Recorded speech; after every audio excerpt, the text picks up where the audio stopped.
Hello students. आज हम लोग second chapter from trade to territory के अंतर्गत east India company begins trade in Bengal इस टॉपिक को देखेंगे। हम लोग पहले चर्चा कर चुके हैं कि इंग्लैंड से जो कंपनी आई थी, व्यापारिक कंपनी, उसका नाम ईस्ट इंडिया कंपनी था, जिसका मुख्य काम व्यापार करना था भारत से यूरोप के देशों के लिए। लेकिन बाद में वो धीरे धीरे यहाँ के सत्ता पे पॉलिटिक्स में इंटरेस्ट लेने लगी और यहाँ पे कब्जा कर लिया। उसी प्रोसेस को हम लोग देखेंगे।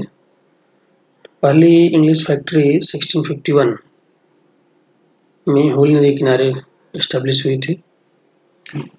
कंपनी के व्यापारी यहीं से अपना काम चलाते थे, यहीं से कार्य करते थे। इन व्यापारियों को उस जमाने में फैक्टर कहा जाता था। ट्रेडर्स को ध्यान रहे, जो कंपनी के ट्रेडर्स थे उनको हम लोग फैक्टर्स कहते थे।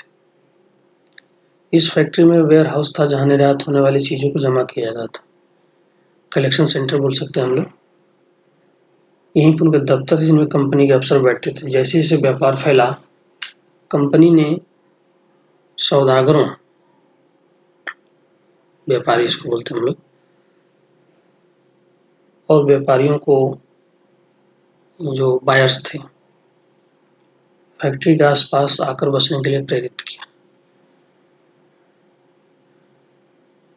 1696 तक कंपनी ने इस आबादी के चारों तरफ किले बनाना शुरू कर दिया। 2 साल बाद उसने मुगल अफसरों को रिश्वत देकर 3 गांवों की जमींदारी भी खरीद ली। देख लीजिए कैसे वो अपने को एक्सटेंड कर रहे हैं। इनमें से एक गांव कालीकाता था,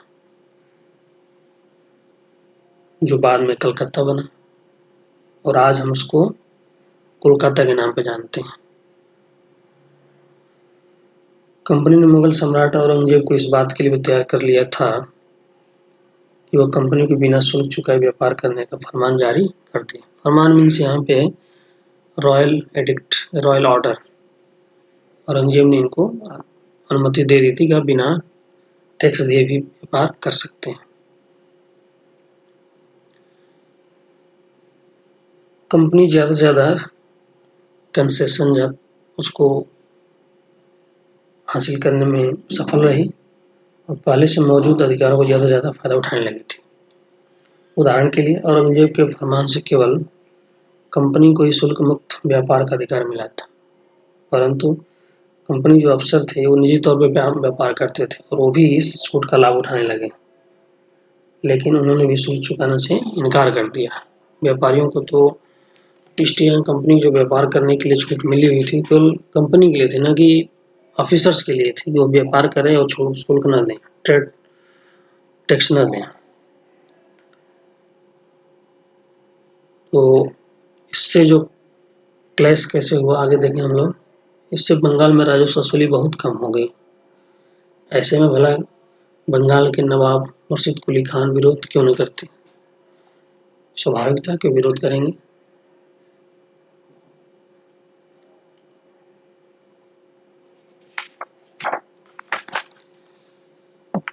how trade led to battles. अब देखिए व्यापार कैसे युद्ध में कन्वर्ट हो गए, टकराव में कैसे कन्वर्ट हो गए। 18वीं शताब्दी शुरुआत में कंपनी और बंगाल के नवाबों का टकराव काफी बढ़ गया था।